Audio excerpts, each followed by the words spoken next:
आप अडानी ग्रुप के शेयर्स को प्लस करोगे क्या? अगर करोगे तो उसका रीज़न बता दो, और नहीं करोगे तो वो भी रीज़न बता दो। ऐसा क्यों हो रहा है कि पहले सब अडानी खरीदना चाहते थे, आजकल अडानी सस्ता हो गया लेकिन फिर भी नहीं कोई ले रहा?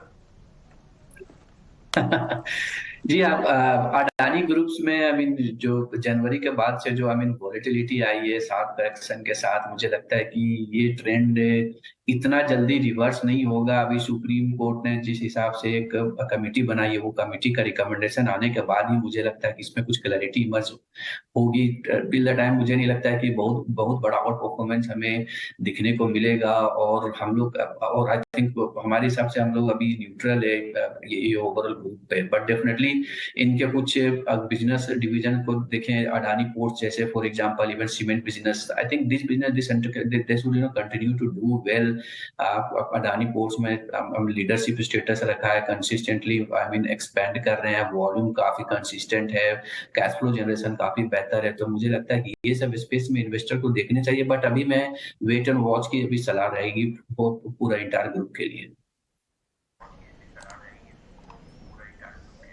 इम्पॉर्टेंट ऑब्जर्वेशन ये है कि निफ्टी ने इस बीच 17,700 को पार कर लिया। अच्छी चीज़ ये है कि 500 को पहले गेन किया, टिकाया, फिर 600 को गेन किया, टिकाया, अब 700 की तरफ आया। ये 500 से लेकर 700 तक का जो रेजिस्टेंस एरिया है, इसके हम अपर एंड पे हम आ गए हैं। और अगर ये पार हो रहा है तो वेरी वेरी गुड साइन है कि मार्केट अपना बेस तो बना चुका है। ये तो कंफर्म हो गया। जैसे चंदन ने आपको शुरुआत में कहा कि गिरावट रुक गई है, चलेगा नहीं चलेगा थोड़ा और कैलकुलेशन करनी पड़ेगी, बट हाँ गिरावट रुक गई है, ये बात साफ दिख रही है। आते हैं बैंक निफ्टी पे। आप एक बार अगर बैंक निफ्टी का फ्यूचर्स दिखा सकते हैं तो मैं इंपॉर्टेंट पॉइंट बता देता हूँ। उसमें 41,300 पार हो गया और स्पॉट में 41,200 पार हो रहा है। ये पहला पॉइंट है। जब 41,200 को हम हिट करके वापस इसके ऊपर अगर आज क्लोज कर देते हैं तो आप देखेंगे बैंक निफ्टी थोड़ा हल्का है और शॉर्ट कवरिंग अच्छी कराएगा। एक और पॉइंट जिसके लिए मैंने फ्यूचर्स की प्लेट आपके लिए लगवाई है वो ये है कि इसका ओपन इंटरेस्ट चेक करते हैं। अगर आप बैंक निफ्टी का देखेंगे ना तो ओपन इंटरेस्ट करीब 1.5% 2% आ चुका है, यानी कि हल्का बैंक निफ्टी वापस से भरा जा रहा है। और इस रेजिस्टेंस से बाद तोड़ने के बाद 41,200 के बाद इसमें प्रीमियम भी अच्छा है 115 पॉइंट का, हालांकि पहले से कम है बट फिर भी इतना बुरा नहीं है। एक काम आप और कीजिए, जब इतना हो ही गया है, एडवांस डिक्लाइन भी दिखा दीजिए और इंडिया विक्स भी दिखाइए।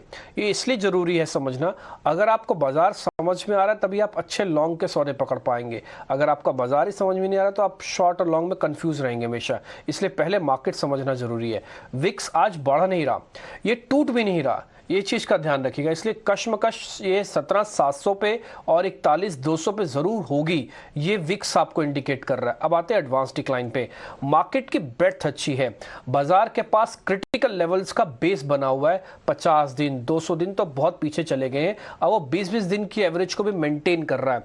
ये एक अच्छा साइन है जो आपको ओवरऑल मार्केट की ब्रेथ से भी देखने को मिल रहा है। इसलिए डरिएगा नहीं, घबराइएगा नहीं। मार्केट में अब ये बाइंग ऑन डिप्स का मार्केट है जब तक हम क्रिटिकल सपोर्ट एरियाज को वापस से ब्रेक नहीं करते। अब आ जाते हैं मार्केट में अंदर ऐसे शेयर्स पे जहां अच्छी स्ट्रेंथ शुरुआत में बन रही है। कैन फिन होम्स मैंने कल भी आपको नोटिस करवाया था, आज फिर से करवाता हूं। चंदन एक बार जरा आप इस शेयर को चेक करना, कल इसमें शॉर्ट कवरिंग थी, आज ये और चलेगा क्या कैन फिन होम्स? में पिछले लगभग 6-7 दिनों से काफी अच्छा मोमेंटम है। वीकली चार्ट सेटअप भी सुधरा है, डेली में भी यहाँ पे स्ट्रेंथ बनी हुई है। और उसके अलावा जो इसका एक 580 575 का जो बैरियर था उसके ऊपर ये होल्ड कर रहा है। आई थिंक 575 का सपोर्ट करेगा। ये जो मोमेंटम है एक बार के लिए 605 606 तक एक्सटेंड हो सकता है।